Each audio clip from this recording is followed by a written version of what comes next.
now at 11. Steps away from an explosion. Hear from the officer who survived this extremely close call. New video tonight shows us the point of view of passengers on board that Southwest flight, where a woman was nearly sucked out a broken window.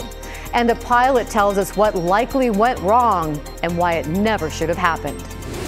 Right now, police are searching for the people behind some hateful flyers posted in Portland. A victory tonight for the Mount Tabor neighborhood, how the city is rethinking its plans for one part of the park. Check this out. What would you do if a bear ran through your yard?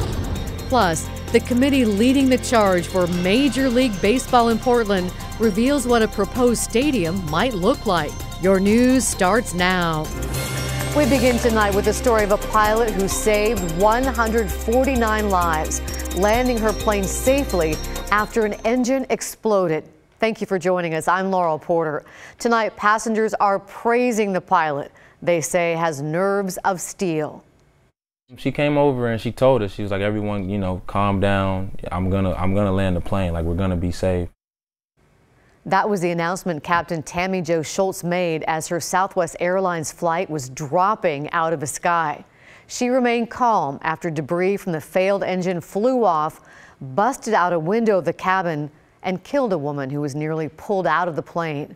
Friends of a Texas pilot say her composure is exactly what they'd expect. It sounded just like her, calm, cool, and collected. So that's how she is and everything. Things don't really ruffle her. Schultz was among the first female fighter pilots for the Navy and one of the first women to fly the FA-18. Back then, women couldn't fly combat missions, so she taught the men who could. Passengers call her a hero. Captain Schultz says she was simply doing her job. In a statement tonight, she and her co-pilot say they appreciate the outpouring of support from the public as we all reflect on one family's profound loss, adding their hearts are heavy over the New Mexico mother who was killed. We're also getting new insight tonight into what it was like for passengers inside the plane and what exactly went wrong. KGW's Chris Willis has a look at video from one of the passengers and more information on why this should never have happened. Well, it is hard to imagine what it was like for the passengers on board that plane. You can imagine terrifying. One of them, Marty Martinez, went live on Facebook just after the window blew out. He was worried those might be his final moments on Earth, and he was trying to reach loved ones. Take a look. The video shows us what passengers saw. A pilot and aviation attorney describe what they were feeling. The sound of that depressurization, the sudden extreme cold of minus 50 degrees, the difference in the fog and the atmospheric conditions, how that cabin changed, would be incredibly disconcerting to people on board that aircraft. Pictures show where pieces of the engine cowling landed about 65 miles northwest of Philadelphia, where the plane made an emergency landing. Investigators believe one of the fan blades failed and separated from the engine, hitting the window. The pilot says that never should have happened. Engines are supposed to be built to contain explosions and not allow for flying debris. Those engines are used in thousands of planes across the world, so investigators now are trying hard to figure out exactly what went wrong. Laurel? Horrified by what happened. New tonight, a proposal by the city of Portland to sell a piece of land inside Mount Tabor Park. When neighbors caught wind of it, they rallied to ask leaders to scrap the idea. KGW's Catherine Cook was at that meeting. She's live at Mount Tabor Park. And Catherine, the neighbors got results. They sure did, Laurel. First of all, this isn't just a piece of land. There's a house on it with renters. Neighbors say the idea of the city selling the land sets a dangerous precedent for city parks, an idea that's now off the table. Inside Mount Tabor Park sits this 100-year-old house, once home to the park's groundskeeper. Now it's a city-owned rental home, an anomaly of sorts on a 9,000-square-foot lot. But city officials say it's getting expensive to maintain. The rent doesn't cover the cost of repairs. So Parks Commissioner Amanda Fritz thought, why not rezone just this lot and sell the property?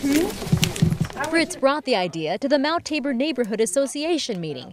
Neighbors were quick to express opposition. I'm disturbed by the fact that you've already requested the zoning change and now you're talking to us. My fear is that our parks are going to become an ATM for the city every time they want to raise money. Looking at that. Then Fritz did something that surprised a lot of people here. Let's take away the rezoning, leave it as open space. She took her proposal off the table. How do we sustain your profit? Thank you. Fritz says the city will raise rent on the house in July, and she's taking ideas for the long term. But right now, nothing else will change, and she's okay with that. It was very clear that we could have had an hour and a half of people telling me why not to rezone it, and no point in continuing that. And the public is welcome to submit ideas on what to do with the house in the future, but Fritz says in order for those ideas to be viable, they need to include a plan in which it's explained how those ideas will be paid for. Laurel, back to you. Well, it turns out you can fight City Hall sometimes. Thank you, Catherine. Tonight, residents of the Northeast Portland apartment complex are back home after a standoff with an armed suspect forced them out of their homes for hours. Police took the suspect into custody just before 6 o'clock tonight. He fled from officers and barricaded himself in an apartment at 52nd and Killingsworth. Police just identified the man as 27-year-old Gabriel Sandoval. He was wanted on several warrants that included robbery. He is now in the Multnomah County Jail.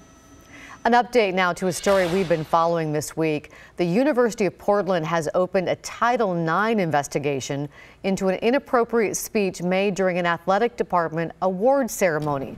Title IX is a federal mandate that bans discrimination based on sex. Senior tennis player Gutham Sundaram emceed the award show and talked about his goal of getting white women to sleep with brown men. Some people walked out of the event. A student athlete at the event wrote an op-ed in the campus newspaper saying she felt trapped. She said enough wasn't done during that night to condemn the speech. The university removed Sundaram from the tennis team roster because of his comments. Sundaram also released another statement apologizing today, saying he was trying to be self-deprecating. He wrote, "I realize now that it does not matter what was written in jest or what was said in sarcasm. The crux of the content was grossly inappropriate, and I am unquestionably in the wrong for that." Portland police are trying to track down the source of hate speech flyers circulating in the metro. One was found on April 11th near Reed College. It says, you see it here, "Back to Israel Jews," and directs people to a neo-Nazi website. Contact police if you know who's behind this. Still developing tonight, keep an eye out for this car. Someone stole it from the NICU parking lot at Kaiser Sunnyside Hospital in Clackamas. It belongs to a mom whose newborn daughter is in the hospital. Emily Smith lives in Scappoose and has been making the long drive while daughter Ellie recovers in the NICU. Their medical issues are hard enough, and now they have to worry about this. All of our kids' memories and everything are in that vehicle, and it's definitely been a hard one to swallow in the circumstances. Like I said, it's not the average vehicle. It's a loved one who passed away, passed it down to me, and so it has a lot of meaning. The car is a 2001 dark green Chevy Tracker. They think someone took it last Wednesday night. The family is asking the person who stole it to call in an anonymous report. They just want their car back. If you have any tips, call the Clackamas County Sheriff's Office.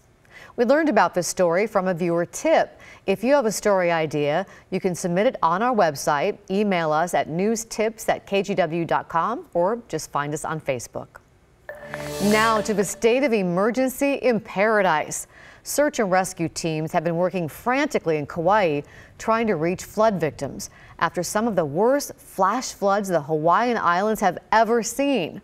Meteorologist Chris McGinnis joins us now. And Chris, it's just terrible, and there's a potential for more problems there? Yeah, unfortunately, Laurel, the Hawaiian Island chain here behind me is still under a flash flood watch through the day on Friday. And of course, especially hard hit this weekend, the island of Kauai.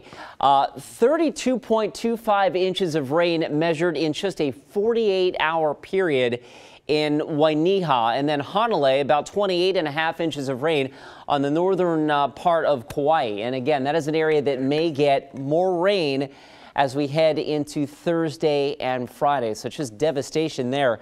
Of course, the island itself, a large chunk of the island, seeing 30+ inches of rain in almost 24 hours. Roads are still underwater.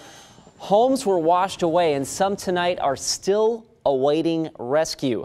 The military has airlifted more than 340 people off the island. One family on vacation from California was trapped until famed surfer Laird Hamilton came to their rescue in a small boat. We tried not to let the kids see, but I was terrified. It's hard to conceive that that much water could come from the sky, and I mean, it was like an ocean back there. Tonight, power is out in many areas, and some neighborhoods are cut off by flooded streets, so the full extent of the damage is still unclear. Just a real nightmare there, and of course, they still have more rain potentially in the forecast for Thursday and Friday. We are enjoying a nice quiet evening. This is a live look from our Wells Fargo sky camera. Down from our high of 64, we've slipped to 50 last check at the airport. And some of the highlights as we look forward to Thursday, a nice day tomorrow. We still have that threat for wet weather Friday night, Saturday. I'm going to detail that and the 70s in the 7-day forecast, like multiple 70-degree days in the 7-day coming up in just a few minutes. Laurel. Okay, you got us a 70. Thank you, Chris. Tonight we're hearing from the officer who narrowly avoided this home explosion in Texas. It's unreal.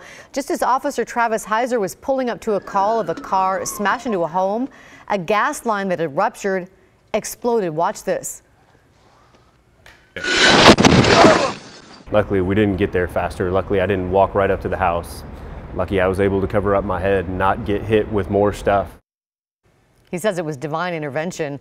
The officers had to rescue a couple trapped inside the home. They were badly burned. The driver was arrested for not having a license. A group has high hopes of bringing Major League Baseball to Portland. Tonight, they've made offers on 2 possible locations and say they want to add thousands of housing units along with the stadium. Portlanders have mixed opinions. Well, Portland is a growing city, so anything that brings in more business, more people, I'm all for it. You know, it's just too many people. I miss old Portland. When we come back, we'll give you a look at the 2 named spots where the stadium could go and tell you the one thing developers definitely want included in the stadium. And later, what officials say led to this rude message on a Washington highway sign.